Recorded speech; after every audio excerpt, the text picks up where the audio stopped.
Hi guys! Tara luto tayo ng napaka-healthy at syempre napaka-affordable na merienda, ang kakaibang french fries. Tara guys, samahan nyo ko!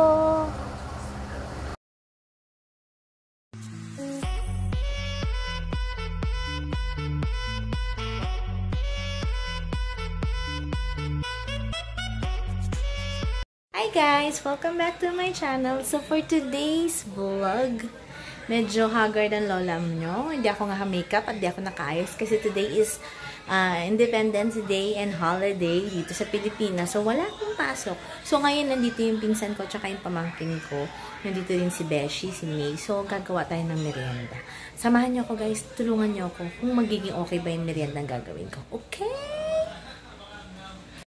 So guys, ito yung kailangan natin. Kailangan natin ng patatas at saka ng cornstarch and then ng cheese. Bali, nakita ko tong snacks na to sa TikTok kay Ate Ayen's vlog. So, check nyo. Shoutout nga pala Ate Ayen. Thank you sa pagbibigay ng idea. Silent, mo ako doon follower mo ako. So, ito guys, tikman na natin. Gawin muna natin. Hindi pala tikman. Gawin muna natin. So, syempre, kailangan nating ipil. Hinugasan ko na yan, guys, kaya medyo basa-basa. Pil na muna natin, okay?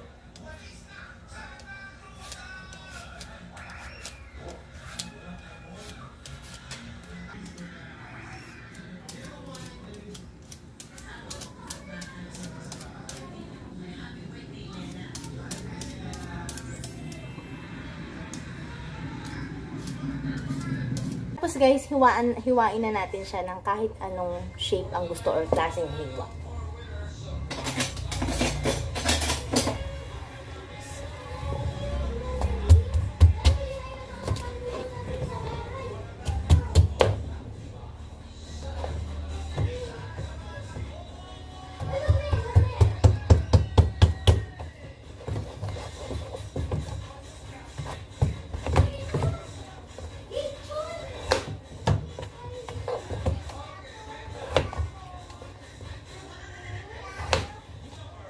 So, ayan guys, ito na.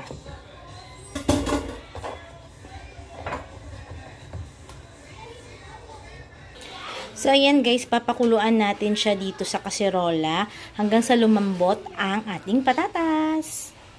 So guys, habang inaantay natin kumulo yung patatas, meron ako nakitang cheese sa ref namin. So, pwede pa siya, ikakayod lang natin siya. Okay? I-grade natin siya.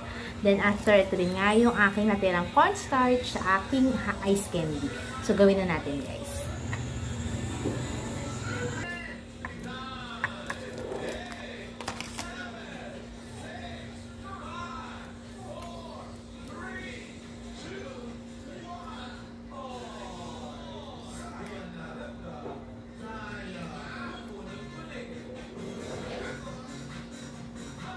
So, ayan guys, kahit lang natin siya, okay?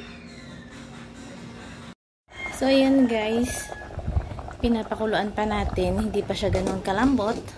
Still on the process of boiling the potato. So, ayan guys, malambot na nga ang potato at ihahango na natin siya para mapalamig na muna natin bago natin siya, bago natin siya dudurugin para kasi medyo mainit kaya baka mapasok pa tayo. So, ayan guys, nilagay na natin siya sa strainer, then palamigin muna natin. Ita-transfer natin siya sa isang lalagyan. So, ayan guys, na i-transfer ko na. Hintayin na natin siyang lumamig. Okay? So, habang inaantay natin siyang lumamig guys, ayan. So, ayan, habang pinapalamig natin siya, kumuha na ako ng tinidor, guys. Binuksan ko yung ilaw kasi medyo madilim. At, ayan, dudurugin na natin ang mga potato na pinalambot natin. Ayan, nanilaga natin. Kasi kailangan siyang mamash mabuti para hindi magbuo-buo pag piniprito na natin. Ayan, guys, sa tulong ng tinidor, kailangan mo siyang durug-duruging maigi. Kailangan, guys, pinong-pino, ha, para hindi nga buo-buo kasi maglalagay pa tayo dyan. So, ayan guys, kinamay ko na, hindi na kinaya ng tinidor kasi parang feeling ko mas mapipino ko siya kapag ginamitan ko siya ng kamay. Syempre, kailangan natin ng plastic, 'di ba? Para hindi naman madumihan ang ating kamay at the same time, hygienic ang dating natin, guys.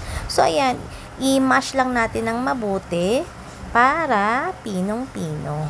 So, pagkatapos niyan, guys, kukunin natin yung cheese. Wait lang, guys. At dumidikit na ang plastic sa aking potato. So, ayan, guys. Kunin natin ang cheese at yan, pagsasamahin na natin siya. 'Di ba guys? Talaga namang magiging malasa siya kasi meron na siyang cheese na kasama. Pero guys, try niyo rin siyang tikman. If ever na hindi pa mag-fit or suit sa panlasa niyo, pwede niyo dagdagan ng konting asin para hindi naman siya ganun katabang. Lagyan din natin ng cornstarch para yan yung magdidikit-dikit sa ating DIY na french fries. Okay guys, ayan, i-mash pa natin ulit.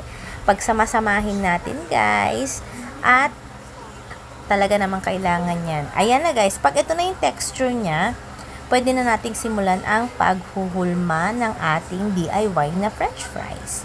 So ayan guys, kuha ka lang, bilog-bilugin mo lang guys, and then i-roll up nyo para mag-shape siya na kagaya ng french fries. 'Di ba? Ayan. Dapat guys, malinis ang kamay ha. So ako dyan guys, naghugas naman ako. At ayan na nga guys, ang mga nagawa ko na ready to fry na kailangan na natin siyang iprito. So samahan nyo ako guys at iprito na natin ang ating mga DIY na french fries. So kumuha lang ako ng mantika na tama lang kasi medyo nagtitipid kami. Kaya tamang mantika lang. At yan, pinakulo ko na yan, pinainit ko. At ayan, actually guys, ginupit-gupit ko pala ang french fries ha, para magkasya sa aming maliit na kawali.